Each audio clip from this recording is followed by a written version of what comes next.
ആദ്യം തന്നെ പറയട്ടെ, എല്ലാവർക്കും എൻ്റെയും എൻ്റെ കുടുംബത്തിൻ്റെയും ഈദ് മുബാറക്ക്. അങ്ങനെ മാസം കണ്ട് നമുക്ക് നോമ്പ് 29 കിട്ടി. ആരും പ്രതീക്ഷിച്ചില്ല ഇന്ന് മാസം കാണുന്നുള്ളത്. എല്ലാവരും പറയുന്നത് ഇന്ന് കാണണ്ടേനു, നാളെ കണ്ടാൽ മതിയേനു. ചെറിയ മക്കൾക്കൊന്നും നോമ്പെടുത്തിട്ടൊന്നും മതിയായില്ല. പിന്നെ വേറൊരു കാര്യം, വായിലെ നാവ് പൊന്തിക്കുന്ന പോലെ മൊത്തം പറയുന്നത് ഇത്രയും ഒരു സ്പീഡിൽ നോമ്പ് കഴിഞ്ഞത് ആളെ ജീവിതത്തിൽ ആദ്യമായിട്ടാണ്, ചരിത്രത്തിൽ ആദ്യമായിട്ടാണ്. ഇത് പറയാനാ എല്ലാവർക്കും സമയമാണ്. ഇതിനെ എല്ലാവരും പറയുന്നത് ഇനിയൊരു നോമ്പി നമുക്ക് വരൂലേ, ഇത് ലോകാവസാനമാണോ, 3ാം മഹായുദ്ധം, അങ്ങനെയല്ല എല്ലാവരും പറയുന്നത്. എല്ലാവരുടെയും അതാ ചർച്ച വിഷയം. ചൂടിൻ്റെ ഒന്നും കാര്യമായിട്ടൊന്നും ആരും പറയുന്നില്ല. ചൂട് എനക്കാൻ തോന്നുള്ളൂ. എനിക്ക് ചൂട് വന്നെന്ന് വെച്ചാൽ ഞാൻ പഞ്ചസാര ഇടാണ്ട ചായ കുടിക്കൽ, ജ്യൂസ് കുടിക്കലില്ല, പൊരികളൊന്നും തിന്നലില്ല. ഈ പ്രാവശ്യം അതെല്ലാം അടിച്ചു കാറ്റി അങ്ങനെ വന്നതായിരിക്കും. അത്രയും ചൂട്, സഹിക്കാൻ പറ്റാത്ത ചൂട്. അപ്പം എല്ലാവരും പെരുന്നാൾ തിരക്കിലായിരിക്കും. ഈ ഇന്നത്തെ മഗ്‌രിബോടുകൂടെ മൈൻഡ് മാറിയല്ലോ. അരി കൊടുക്കുന്ന തിരക്കിലും മൈലാഞ്ചി ഇടുന്ന തിരക്കിലും നാളത്തെ ഡ്രസ്സിൻ്റെ നോക്കുന്ന തിരക്കിലെല്ലാം ആയിരിക്കും എല്ലാവരും. നമ്മളെ ഇബാദത്തും കാര്യങ്ങളെല്ലാം ഇന്നത്തോടെ കഴിഞ്ഞല്ലോ.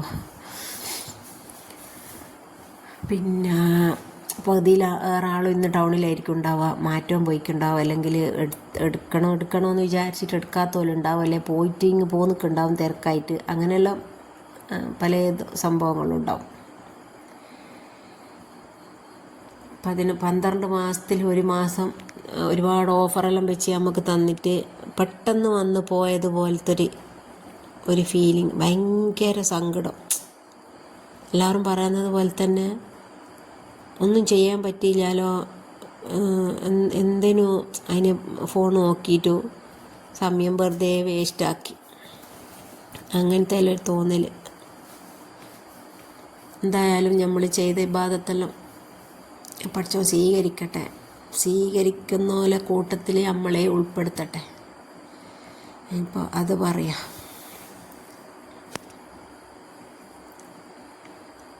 ഇനിയിപ്പം നാളെ പെരുന്നാൾ. കുട്ടികൾ 2 രാവിലെ അങ്ങ് പോവും, പിന്നെ വൈകുന്നേരം വരും. ഓലെ 2 അരിയെല്ലാം ഇവിടെ കൊണ്ടാച്ചിട്ടുണ്ട്. ഇനിയിപ്പോൾ ഓലിക്ക് ഇന്ന് തന്നെ തിരക്കായിരിക്കും. മുഹമ്മദ് രാവിലെ 4 മണിക്കാട്ടോ അതിന് വരിക. പിന്നെ നാളെ ഇവിടുന്ന് പള്ളിയിൽ പോയാൽ പിന്നെ ഓല് വൈകുന്നേരം വരും. അതിലിടക്ക് പിന്നെ ഓലെ നോക്കണ്ട. പെരുന്നാളിൻ്റെ നല്ലൊരു ഓർമ്മ എന്ന് പറയുന്നത് എനിക്ക് ഇല്ല. ഞാൻ ഒറ്റയ്ക്ക് തന്നെ എപ്പോൾ ഉണ്ടാവൽ. ചെറിയടുത്ത് ഇവിടുന്ന് കഴിഞ്ഞൊരു പെരുന്നാളാണ് നല്ല പെരുന്നാൾ എന്ന് പറയാൻ പറ്റും. എല്ലാവരോടെയും കൂടിയിട്ട് ഒരുപാട് സ്ഥലങ്ങളിൽ പോയി തരുന്നിടത്തുനിന്നെല്ലാം തേങ്ങാച്ചോറും ഇറച്ചിയും തിന്നു. എവിടുന്നും വേണ്ടാന്ന് അറിയില്ല, വേറൊന്നോട്ട് തരുവാനുണ്ടാവുകയില്ല.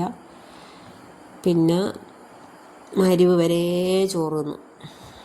ചിലയിടത്തുനിന്ന് വലിയ തളുവേലെല്ലാം ഒന്നായിട്ട് ഇട്ട് തന്നിട്ട് എല്ലാവരും ഇരുന്നോന്നറിയും. 10-12 ആളുണ്ടാവും. മരിവിന് തിരിച്ചെത്തിയാൽ പറയും അതുവരെ ബോധം ഉണ്ടാവില്ല, ഇന്ന് പെരുന്നാൾ വേണ്ടേനല്ലേ, നാളേനൊന്നല്ല എന്നറിയും. പിന്നെ ടെൻഷനായിരിക്കും.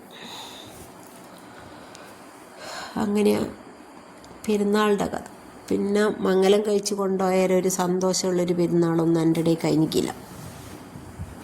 എന്തിന് ഒന്നിച്ചിരുന്നിട്ടൊരു ഫുഡ് കഴിച്ചതോ, അല്ലെങ്കിൽ ഒരു പെരുന്നാൾക്കിടെയെങ്കിലും ഒന്ന് പുറത്ത് പോയതോ, ഒന്ന് നമ്മൾ മര്യാദയ്ക്കൊന്ന് സംസാരിച്ച്, അങ്ങനത്തതൊന്നും എനിക്ക് പെരുന്നാൾക്ക് പറയാനില്ല. പിന്നെ എനിക്ക് തോന്നുന്നത് എവിടെ വന്നതിന് ശേഷം തോന്നുന്നുണ്ട് ഒന്നും കൂടെ ഹാപ്പി ആയത്. കാരണം മേലെ എല്ലാ ആളുണ്ടാവും, ആടെ ആളിങ്ങനെ വരും ഉമ്മാൻ്റെ അടുത്ത്. ഞാൻ ആടെ ഉണ്ടെങ്കിൽ ഞാനും അതിലങ്ങ് ചേരും. ചിലപ്പോൾ ഞാൻ വിചാരിക്കും ഞാൻ ആടെ ആയതുകൊണ്ട് ഇവിടെ ആരും വരില്ലല്ലോ, അതുകൊണ്ട് ഇവിടെ തന്നെ ഇരിക്കും. ഇവിടെ ചിലപ്പോൾ ഇപ്പോൾ കുറേ ആയല്ലോ വലിയ പെരുന്നാൾ മയത്ത്, അപ്പം പിന്നെ കിടന്നങ്ങനെ ഉറങ്ങല.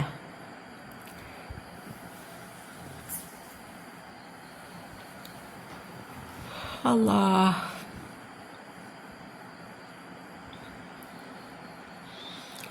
ഇതെല്ലാം പെരുന്നാൾ വിശേഷം. ഇത് പറയുമ്പോൾ എനിക്ക് ഒരു കാര്യം ഓർമ്മ വരുന്നു. ഞാൻ ചെറിയടുത്ത് പാവാടയും കുപ്പായെല്ലാം അടുപ്പിച്ചിരിക്കാനും പെരുന്നാൾക്ക് അങ്ങനെ ചടക്കം പൊട്ടിക്കാൻ പോയതാ. ചടക്കം പൊട്ടിക്കുമ്പോൾ ഒരു തെങ്ങുമെന്ന് വീണിട്ട് അത് ഒരിക്കലും മറക്കാൻ പറ്റാത്തൊരു പെരുന്നാളാണ് എൻ്റെ. എനിക്ക് എങ്ങോട്ടാ ഓടേണ്ടതെന്ന് അറിഞ്ഞൂടാ.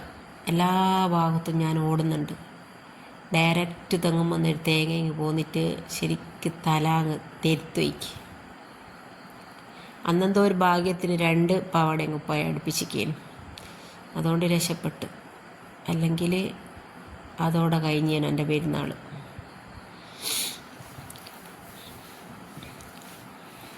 അങ്ങനെയാ കാര്യങ്ങളെല്ലാം ഉള്ളത്.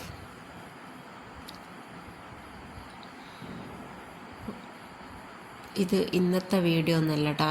അപ്പോൾ ഇത്രയൊക്കെ തന്നെ വീഡിയോ ഉള്ളൂ. ഇഷ്ടമായാൽ ലൈക്ക് ചെയ്യുക, ഷെയർ ചെയ്യുക, സബ്സ്ക്രൈബ് ചെയ്ത് സപ്പോർട്ട് ചെയ്യുക. പുതിയ വീഡിയോ ആയിട്ട് ഞാൻ വീണ്ടും വരാം. അതുവരേക്കും എല്ലാവർക്കും ഒരിക്കൽ കൂടി ഈദ് മുബാറക്ക്. ഇൻഷാ അല്ലാഹ്